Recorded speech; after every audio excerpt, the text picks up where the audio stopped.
ಕನಕಗಿರಿಯ ನಾಯಕರು. ಕನಕಗಿರಿಯ ನಾಯಕರ ಬಗ್ಗೆ ತಿಳಿದುಕೊಳ್ಳುವ ಮುಂಚೆ ಕನಕಗಿರಿಯ ಒಂದು ಚಿಕ್ಕ ಪರಿಚಯ ಮಾಡಿಕೊಳ್ಳೋಣ. ಕನಕಗಿರಿಯಲ್ಲಿ ಈ ಹಿಂದೆ 701 ಬಾವಿಗಳು, 701 ಗುಡಿಸಲುಗಳು, 701 ದೇವಾಲಯಗಳು ಇದ್ದವೆಂಬ ಐತಿಹ್ಯವಿದೆ. 3 ಬಾಗಿಲ ಅಗಸಿ ಹೊಂದಿದ್ದ ಕೋಟೆ ಮತ್ತು 3 ನಾಮದ ದೇವರು ಇಲ್ಲುಂಟು. 3 ನದಿಗಳ ಸಂಗಮ ತೀರವಾದ ಈ ಪ್ರದೇಶ ಒಂದು ಪುಣ್ಯ ಸ್ಥಳವಾಗಿ ಪ್ರಸಿದ್ಧಿಯನ್ನು ಪಡೆದಿದೆ. 2ನೆಯ ತಿರುಪತಿ ಎಂದು ಕರೆಸಿಕೊಂಡಿರುವ ಕನಕಗಿರಿ, ತಿರುಪತಿಯ ಶ್ರೀ ವೆಂಕಟೇಶ್ವರನೇ ಕನಕಗಿರಿಯಲ್ಲಿ ಕನಕರಾಯನಾಗಿ ಅವತಾರವೆತ್ತಿದಂತಿದ್ದಾನೆಂಬ ಅಚಲವಾದ ನಂಬಿಕೆ ಈ ಭಾಗದ ಜನಪದದಲ್ಲಿದೆ. ಕನಕಗಿರಿಯ ಮೊದಲ ಹಾಗೂ ಪ್ರಸಿದ್ಧ ದೊರೆ ಪರಸಪ್ಪ ಉಡಿಚನಾಯಕರು ಕನಕಗಿರಿ ಸಂಸ್ಥಾನದ ಪ್ರಪ್ರಥಮ ದೊರೆ. ಇವರು ಕನಕಗಿರಿ ಸಂಸ್ಥಾನದ ಪ್ರಖ್ಯಾತಿಗೆ ಕಾರಣಕರ್ತರಾಗಿದ್ದಾರೆ. ಇವರ ಅವಧಿಯಲ್ಲಿ ಕನಕಗಿರಿ ಸಂಸ್ಥಾನವು ಅಭ್ಯುದಯವನ್ನು ಕಂಡಿತ್ತು. ಬೇಹುಗಾರಿಕೆಯಲ್ಲಿ ಜನಪ್ರಿಯರಾಗಿದ್ದ ಕನಕಗಿರಿಯ ನಾಯಕರು ವಿಜಯನಗರ ಸಾಮ್ರಾಜ್ಯಕ್ಕೆ ಎಲ್ಲ ರೀತಿಯ ಗುಪ್ತಚಾರ ಮಾಹಿತಿಯನ್ನು ರವಾನಿಸುತ್ತಿದ್ದರು. ಆ ಮೂಲಕ ವಿಜಯನಗರ ಅರಸರ ಪ್ರೀತಿಗೆ ಪಾತ್ರರಾಗಿದ್ದರು. ಪರಸಪ್ಪ ಉಡಿಚನಾಯಕರ ನಂತರ ನವಾಬ ಉಡಿಚನಾಯಕರು, ಕೆಲವಡಿ ಉಡಿಚನಾಯಕರು, 1ನೇ ಕನಕಪ್ಪ ಉಡಿಚನಾಯಕರು, ಇಮ್ಮಡಿ ಉಡಿಚನಾಯಕರು, ಇಮ್ಮಡಿ ಕನಕಪ್ಪ ಉಡಿಚನಾಯಕರು, ಹಿರೇರಂಗಪ್ಪ ನಾಯಕರು, ಹಿರೇನಾಯಕ ಇತ್ಯಾದಿ ಹೆಸರಾಂತ ದೊರೆಗಳು ಕನಕಗಿರಿ ಸಂಸ್ಥಾನವನ್ನು ಆಳಿ ಕನಕಗಿರಿ ಪ್ರದೇಶಕ್ಕೆ ಒಂದು ಮೆರುಗನ್ನು ತಂದುಕೊಟ್ಟಿದ್ದಾರೆ. ಹಾಗೆಯೇ ಕಣ್ಣಿದ್ದವರು ಕನಕಗಿರಿ ನೋಡಿ, ಕಾಲಿದ್ದವರು ಹಂಪಿ ನೋಡಿ ಎಂಬ ಗಾದೆ ಮಾತು ಈ ಪರಿಸರದಲ್ಲಿ ತುಂಬ ಪ್ರಸಿದ್ಧಿಯನ್ನು ಪಡೆದಿದೆ. ಹಂಪೆಯ ಸಮೀಪದಲ್ಲಿರುವ ಕನಕಗಿರಿ 2ನೆಯ ತಿರುಪತಿ ಎಂದೇ ಹೆಸರಾಗಿದೆ. ಆ ಮೂಲಕ ಕರ್ನಾಟಕದ ಚರಿತ್ರೆ ಮತ್ತು ಸಂಸ್ಕೃತಿಯಲ್ಲಿ ತನ್ನದೇ ಆದ ಛಾಪನ್ನು ಮೂಡಿಸಿದೆ. ಈಗ ಕನಕಗಿರಿ ನಾಯಕರ ಬಗ್ಗೆ ತಿಳಿದುಕೊಳ್ಳೋಣ. ಪರಸಪ್ಪ ಉಡಿಚನಾಯಕ. ಕಾಲ ಕ್ರಿಸ್ತಶಕ 1436ರಿಂದ 1510. ಕನಕಗಿರಿಯನ್ನು ಆಳಿದ ನಾಯಕರು ಬೇಡ ಜಾತಿಗೆ ಸೇರಿದ ಗುಜ್ಜಲ ಬೆಡಗಿನವರು. ಈ ನಾಯಕರ ಮೊದಲ ದೊರೆಯೇ ಪರಸಪ್ಪ ಉಡಿಚನಾಯಕ.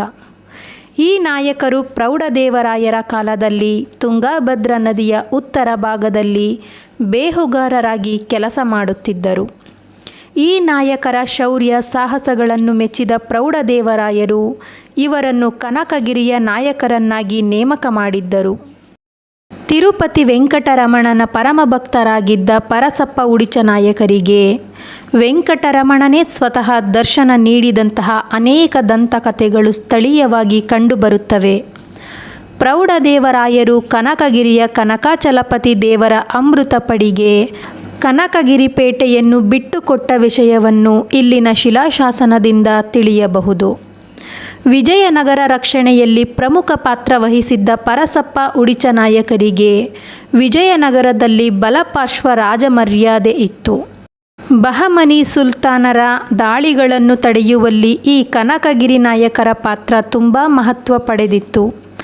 ಪರಸಪ್ಪ ನಾಯಕರು ಕನಕಗಿರಿಯಲ್ಲಿ ಕನಕಾಚಲಪತಿ ದೇವಾಲಯಕ್ಕೆ ಅಡಿಪಾಯ ಹಾಕಿಸಿದರು. ಕೋಟೆಯನ್ನು ಕಟ್ಟಿಸಲು ಆರಂಭಿಸಿದರು. ಕನಕಗಿರಿಯಲ್ಲಿ ಬಲಿಷ್ಠ ಸೇನೆ ಕೆಲಸ ಮಾಡಲಾರಂಭಿಸಿತು. ಕೃಷಿ, ನೀರಾವರಿ ಸುಧಾರಣೆಯಾಯಿತು. ವಾರ್ಷಿಕ ಆದಾಯ 40 ಲಕ್ಷ ವರಹಕ್ಕೇರಿತ್ತು. ಕನಕಗಿರಿ ವಿಜಯನಗರದ ಆಶ್ರಿತ ಪ್ರಮುಖ ಸಂಸ್ಥಾನಗಳಲ್ಲಿ ಒಂದಾಯಿತು. ನವಾಬ ಉಡಿಚನಾಯಕ. ಕಾಲ ಕ್ರಿಸ್ತಶಕ 1510ರಿಂದ 1533. ಪರಸಪ್ಪ ಉಡಿಚನಾಯಕರ ಮಗರಾದ ನವಾಬ ಉಡಿಚನಾಯಕರ ಕಾಲಕ್ಕೆ ಕನಕಗಿರಿ ಇನ್ನಷ್ಟು ಹೆಸರಾಯಿತು. ಈ ನವಾಬ ಉಡಿಚನಾಯಕರು ಹುಟ್ಟಿದ ಬಗೆಗೆ ಕೆಲವು ಜನಪದರ ಐತಿಹ್ಯಗಳಿವೆ. ಕುಲದೈವ ಕನಕರಾಯ ದಾಸಯ್ಯನ ರೂಪದಲ್ಲಿ ಬಂದು ಮಕ್ಕಳಾಗುವ ಸಲುವಾಗಿ ಮಾವಿನ ಹಣ್ಣನ್ನು ನಾಯಕ ದಂಪತಿಗಳಿಗೆ ತಿನ್ನಲು ಕೊಡುತ್ತಾನೆ. ಈ ಹಣ್ಣನ್ನು ಸೇವಿಸಿದ ನಾಯಕನ ಪತ್ನಿ ಅವಯವಗಳಿಲ್ಲದ ಮಾಂಸದ ಮುದ್ದೆಯನ್ನು ಹೆರುತ್ತಾಳೆ. ದಿಗ್ಭ್ರಾಂತನಾದ ಪರಸಪ್ಪ ನಾಯಕರು ಆ ಮುದ್ದೆಯನ್ನು ಕನಕಾಚಲನ ಮುಂದಿಟ್ಟು ಬೀಗ ಹಾಕಿಕೊಂಡು ಬರುತ್ತಾರೆ. ಸ್ವಲ್ಪ ದಿನದ ನಂತರ ತಾನಾಗಿಯೇ ತೆರೆದುಕೊಂಡ ಬಾಗಿಲಿನಿಂದ ಮಗುವೊಂದು ಹೊರಬಂತು. ಅದೇ ತಾನೇ ಹಾಲು ಕುಡಿದು ಹೊರಬಂದ ಮಗುವಿಗೆ ಹಾಲು ಕುಡಿಸಿದವರ್ಯಾರು ಎಂದು ಅತ್ತಿತ್ತ ನೋಡಲಾಗಿ ಕನಕಾಚಲ ಸ್ವಾಮಿಯ ಮಡದಿ ಲಕ್ಷ್ಮೀದೇವಿಯ ವಕ್ಷಸ್ಥಳದಿಂದ ಹಾಲು ಧಾರಾಕಾರವಾಗಿ ಹರಿದು ಬರುತ್ತಿತ್ತು. ಮಾಂಸದ ಮುದ್ದೆ ಮಗುವಾಗಿ ತಾಯಿಯ ಮಡಿಲಲ್ಲಿ ಮಲಗಿ ಹಾಲು ಕುಡಿದು ಇದೇ ತಾನೇ ಆ ಮಗು ಹೊರಬಂದಿದೆ. ತಾಯಿ ಲಕ್ಷ್ಮೀ ತನ್ನ ಉಡಿಯಲ್ಲಿನ ಹಾಲು ಕೊಟ್ಟು ಕಾಪಾಡಿದ್ದಾಳೆಂದು ಭಾವಿಸಿ ಹಾಲುಣಿಸಿದ ಲಕ್ಷ್ಮೀದೇವಿಗೆ ಉಡಿಚಲಮ್ಮ ಎಂದು ಕರೆದರು. ಉಡಿಯ ಮಗುವನ್ನು ಕಾಪಾಡಿದ್ದಕ್ಕಾಗಿ ತನ್ನ ಮಗನಿಗೆ ಉಡಿಚಲುವಪ್ಪ ಎಂದು ಕರೆದರು. ಆ ಕಾರಣದಿಂದಾಗಿ ಈಗಲೂ ಲಕ್ಷ್ಮೀದೇವಿಯನ್ನು ಉಡುಚಲಮ್ಮ ಎಂದು ಪರಸಪ್ಪ ನಾಯಕರ ಮಗನಿಗೆ ಉಡುಚಪ್ಪ ಎಂಬ ಹೆಸರು ಉಳಿದುಕೊಂಡು ಬಂದಿದೆ ಎಂಬುದಾಗಿ ಉಡುಚಪ್ಪ ನಾಯಕರ ಪ್ರತಿಮೆಯನ್ನು ಲಕ್ಷ್ಮೀದೇವಿ ಗುಡಿಯನ್ನು ಜನಪದರು ನೋಡುವ ಸಂದರ್ಭದಲ್ಲಿ ಹೇಳುತ್ತಾರೆ. ಇಂತಹ ಐತಿಹ್ಯಗಳ ಮುಖಾಂತರ ಜನಪದರ ಐತಿಹಾಸಿಕ ಪ್ರಜ್ಞೆ, ಆ ಮೂಲಕ ಪರಸಪ್ಪ ನಾಯಕರ ದೈವಿ ಭಕ್ತಿ ಎಂಥದ್ದು ಎಂಬುದು ತಿಳಿದುಬರುತ್ತದೆ. ನವಾಬ ಉಡಿಚನಾಯಕರ ಕಾಲಕ್ಕೆ ಕನಕಗಿರಿ ಇನ್ನಷ್ಟು ಹೆಸರಾಯಿತು. ಇವರನ್ನು ಹಿಂಡು ಪಾಳೆಗಾರರ ಗಂಡ, ಗುಜ್ಜಲ ಭೂಪತಿ ಎಂಬ ಬಿರುದಾಂಕಿತಗಳಿಂದ ಕರೆಯಲಾಗಿದೆ. ಈ ನಾಯಕರನ್ನು ನವಾಬ ಎಂದು ಸಂಬೋಧಿಸಲಾಗುತ್ತಿತ್ತು. ಕನಕಗಿರಿಯನ್ನು ಕಲೆಯ ಕೇಂದ್ರವನ್ನಾಗಿ ಮಾಡುವ ಕೆಲಸವನ್ನು ಆರಂಭಿಸಿದ ಈ ನಾಯಕರು ಕನಕಗಿರಿಯಲ್ಲಿ ಕನಕಾಚಲ ದೇವಾಲಯದ ರಂಗಮಂಟಪ, ಲಕ್ಷ್ಮೀ ದೇವಾಲಯವನ್ನು ಕಟ್ಟಿಸಿದರು. ಈ ದೇವಾಲಯದ 3 ಮುಖ್ಯ ಗೋಪುರಗಳನ್ನು ವಿಜಯನಗರ ಶೈಲಿಯಲ್ಲಿ ಕಟ್ಟಿಸಿದರು. ಅರಮನೆ ಸಿದ್ಧಗೊಳಿಸಿಕೊಂಡ ಈ ನಾಯಕರು ಹೇಮಗುಡ್ಡದಲ್ಲಿ ಖಜಾನೆಯನ್ನು ತೆರೆದರು. ಹಾಗೆ ಹಂಪಸದುರ್ಗವನ್ನು ಸೇನಾ ನೆಲೆಯನ್ನಾಗಿ ಮಾಡಿಕೊಂಡರು. ಈ 2 ಪ್ರದೇಶಗಳು ಯುದ್ಧ ಮಾಡಲು ತುಂಬ ಯೋಗ್ಯವಾದ ಆಯಾಕಟ್ಟಿನ ಸ್ಥಳಗಳಾಗಿದ್ದವು ಹಾಗೂ ರಕ್ಷಣೆಯ ದೃಷ್ಟಿಯಿಂದ ತುಂಬ ಸುರಕ್ಷಿತವಾಗಿದ್ದವು. ಕನಕಗಿರಿಯಲ್ಲಿ ಅನೇಕ ವಾಡಿಗಳು ತಲೆ ಎತ್ತಿದ್ದವು. ವಿಜಯನಗರದ ಅರಸರಾದ ಶ್ರೀಕೃಷ್ಣದೇವರಾಯರು ಈ ದೇವಾಲಯಕ್ಕೆ ಕ್ರಿಸ್ತಶಕ 1512ರಲ್ಲಿ ಚಿನ್ನಾಪುರ, ಯತಗಲ್, ಕಳಸ, ಬೈರಾಪುರ ಮುಂತಾದ ಗ್ರಾಮಗಳನ್ನು ಬಿಟ್ಟುಕೊಟ್ಟರು. ಕೆಲವಡಿ ಉಡಿಚನಾಯಕರು ಕ್ರಿಸ್ತಶಕ 1533ರಿಂದ 1578. ನವಾಬ ಉಡಿಚನಾಯಕರ ಮಗರಾದ ಇವರು ಧಾರ್ಮಿಕ ಮನಸ್ಸುಳ್ಳವರು. ಇವರ ಕಾಲದಲ್ಲಿ ಅಚ್ಯುತ ದೇವರಾಯರು ಕನಕಗಿರಿ ದೇವರ ಅಮೃತ ಪಡಿ ಮತ್ತು ಇತರ ಸೇವೆಗಳಿಗೆ ಕುಷ್ಟಗಿ ಮತ್ತು ಗಂಗಾವತಿ ಸೀಮೆಯ ಕೆಲವು ಗ್ರಾಮಗಳನ್ನು ದತ್ತಿ ನೀಡಿದರೆಂಬ ವಿಷಯ ಶಿಲಾಶಾಸನದಿಂದ ತಿಳಿದು ಬರುತ್ತದೆ. ಅಳಿಯ ರಾಮರಾಯ ಮತ್ತು ತಿರುಮಲರಾಯರು ಕನಕಗಿರಿಯ ನಾವಿಂದರಿಗೆ ಭೂದಾನ ಮಾಡಿದ ವಿಷಯವೂ ಶಿಲಾಶಾಸನಗಳಿಂದ ತಿಳಿದು ಬರುತ್ತದೆ. ಧರ್ಮ ಮನಸ್ಕರಾಗಿದ್ದ ಈ ನಾಯಕರು ಕನಕರಾಯ ಮತ್ತು ಲಕ್ಷ್ಮೀದೇವರಿಗೆ ರಥಗಳನ್ನು ನಿರ್ಮಿಸಿದರು. ಈಗ ಒಂದೇ ರಥವಿದೆ. ತಿರುಪತಿಯಲ್ಲಿ ನಡೆಯುತ್ತಿದ್ದಂತಹ 14 ದಿನಗಳ ಉತ್ಸವಗಳನ್ನು ಕನಕಗಿರಿಯಲ್ಲಿ ಆರಂಭಿಸಿ ಭಕ್ತರ ಮನಮುಟ್ಟಿದ್ದರು. ತಿಂತಣಿ ಮೋನಪ್ಪ ಶರಣರು ಕನಕಗಿರಿಗೆ ಭೇಟಿ ನೀಡಿದಾಗ ಅವರನ್ನು ರಾಣಿ ಕಾಟಮ್ಮ ತುಂಬು ಭಕ್ತಿ ಹೃದಯದಿಂದ ಬರಮಾಡಿಕೊಂಡು ಅವರಿಗಾಗಿ ಒಂದು ಮಠವನ್ನು ಕನಕಗಿರಿಯಲ್ಲಿ ಕಟ್ಟಿಸಿದರು. ಶೌರ್ಯ, ಸಾಹಸ ಹಾಗೂ ಧರ್ಮ ಸಂಸ್ಕೃತಿಗೆ ಹೆಸರಾಗಿದ್ದ ಕನಕಗಿರಿ ತಾಳಿಕೋಟೆ ಕದನದಲ್ಲಿ ವಿಜಯನಗರ ಅರಸರ ಸೋಲಿನಿಂದಾಗಿ ಸಂಕಷ್ಟಕ್ಕೆ ಗುರಿಯಾಯಿತು. 1ನೇ ಕನಕಪ್ಪ ಉಡಿಚನಾಯಕ ಕ್ರಿಸ್ತಶಕ 1578ರಿಂದ 1618. ತಾಳಿಕೋಟೆ ಕದನದ ನಂತರ ಕನಕಗಿರಿ ಬಿಜಾಪುರ ಸುಲ್ತಾನರ ದಾಳಿಗಳ ಭಯದಲ್ಲಿ ಕಾಲ ಕಳೆಯುವಂತಾಗಿತ್ತು. ಈ ನಡುವೆ ಚಿತ್ರದುರ್ಗದ ನಾಯಕರೊಡನೆ ರಕ್ತ ಸಂಬಂಧ ಏರ್ಪಟ್ಟಿತ್ತು. ಇವರ ಸಹೋದರ ರಂಗಪ್ಪ ನಾಯಕರ ಮಗಳಾದ ಕನಕವ್ವನಾಗತಿಯನ್ನು ಚಿತ್ರದುರ್ಗದ 1ನೇ ಓಬಣ್ಣ ನಾಯಕರಿಗೆ ಕೊಟ್ಟು ಮದುವೆ ಮಾಡಲಾಯಿತು. ಕನಕಪ್ಪ ಉಡಿಚನಾಯಕರು ಕನಕಗಿರಿಯಲ್ಲಿ ತೊಂಡೆ ಪ್ರಾಣದೇವರ ದೇವಾಲಯವನ್ನು 2 ಪುಷ್ಕರಣೆಗಳನ್ನು ಕಟ್ಟಿಸಿದರು. ಈ ಪುಷ್ಕರಣೆಯಲ್ಲಿ ಕನಕಗಿರಿಗೆ ಬಂದ ಭಕ್ತರು ತಮ್ಮ ತಲೆಮಂಡಿ ಅರ್ಪಿಸಿ ಅದರೊಳಗೆ ಮೀಯುತ್ತಿದ್ದರು.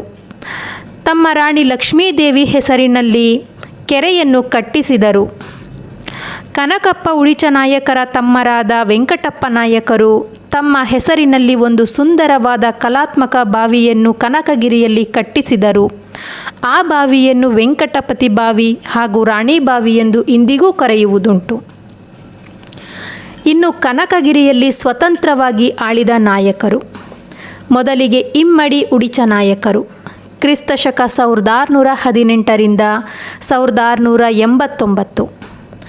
ಕನಕಗಿರಿಯನ್ನು ಆಳಿದವರಲ್ಲಿ ಈ ನಾಯಕರು ಶ್ರೇಷ್ಠ. ಸ್ವತಂತ್ರವಾಗಿ ಅಧಿಕಾರ ನಡೆಸಿದವರಲ್ಲಿ ಇವರು ಮೊದಲಿಗರು. ಇವರ ಕಾಲದಿಂದ ಶಿಲಾಶಾಸನಗಳನ್ನು ತಮ್ಮ ಹೆಸರಿನಲ್ಲಿ ಮುದ್ರಿಸುವ ಕೆಲಸ ಆರಂಭವಾಯಿತು.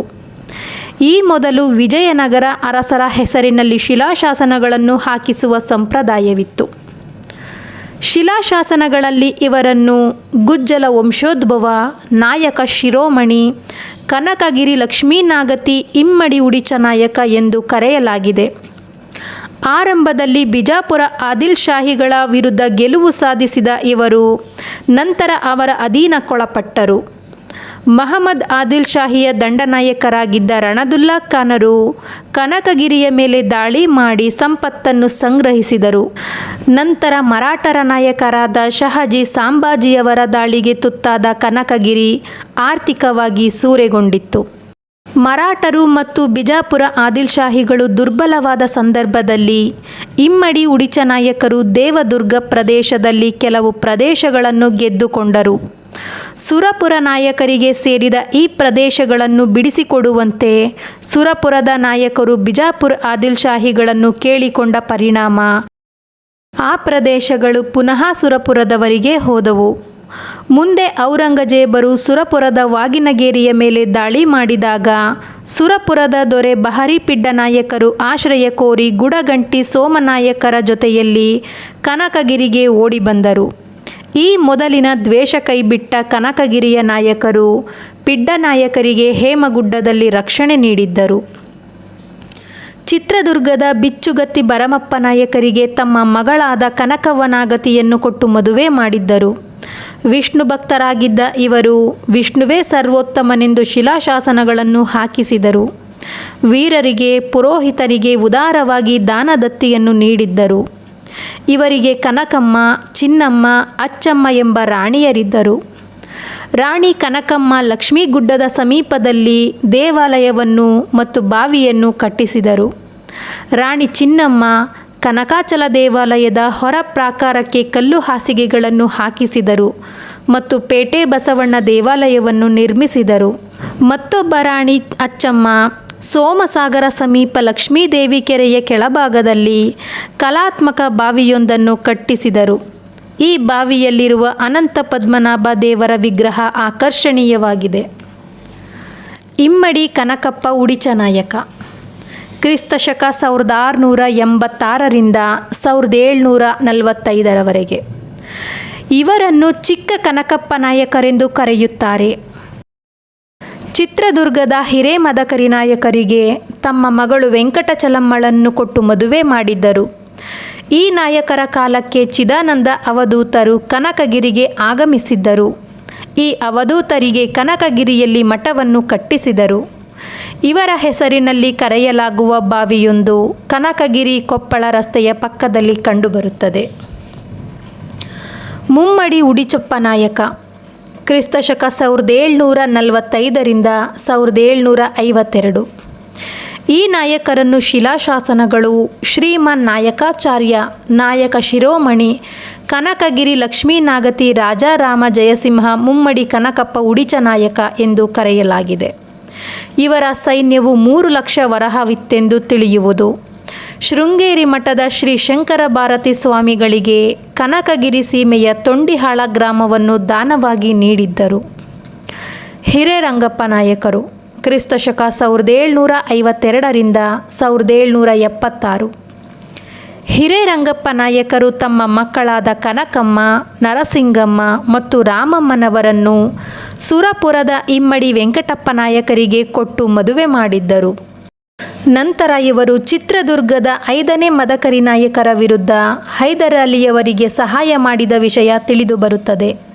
ನಂತರದ ದಿನಗಳಲ್ಲಿ ಹೈದರ್ ಅಲಿಯವರು ಕನಕಗಿರಿಯನ್ನು ತಮ್ಮ ವಶಕ್ಕೆ ತೆಗೆದುಕೊಂಡರು. ಶೃಂಗೇರಿ ಮಠದ ನರಸಿಂಹ ಭಾರತಿ ಸ್ವಾಮಿಗಳನ್ನು ಸ್ವಾಗತಿಸಿ ಅವರಿಗೆ ಈ ಮೊದಲು ನೀಡಲಾಗಿದ್ದ ತೊಂಡಿಹಾಳ ಬದಲಾಗಿ ಜೂಲದೊಡ್ಡಿ ಮತ್ತು ಸೂಕುಂಟಿ ಗ್ರಾಮಗಳನ್ನು ಕ್ರಿಸ್ತಶಕ 1769ರಲ್ಲಿ ದಾನವಾಗಿ ನೀಡಿದ್ದರು. ಅಪರಾಳ ತಮ್ಮಣ್ಣ, ಚಿದಾನಂದ ಅವಧೂತ, ಜಯ ವೆಂಕಟಾಚಾರ್ಯ ಮುಂತಾದ ವಿದ್ವಾಂಸರಿಗೆ ರಂಗಪ್ಪ ನಾಯಕರು ಆಶ್ರಯ ನೀಡಿದ್ದರು.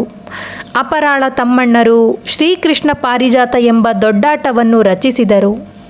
ಚಿದಾನಂದ ಅವಧೂತರು ಕೆಲವು ಕೃತಿಗಳನ್ನು ರಚಿಸಿದರು. ಕನ್ನಡ ಮತ್ತು ಸಂಸ್ಕೃತದಲ್ಲಿ ಅಪಾರ ಪಾಂಡಿತ್ಯ ಗಳಿಸಿದ್ದ ಜಯ ವೆಂಕಟಾಚಾರ್ಯರು ದಂಡಕಗಳನ್ನು ಸಂಸ್ಕೃತದಲ್ಲಿ ರಚಿಸಿದರು, ಅಂದರೆ ಸಂಸ್ಕೃತ ಛಂದೋವೃತ್ತಗಳು. ಹಿರೇನಾಯಕರು ಕ್ರಿಸ್ತಶಕ 1776 1800.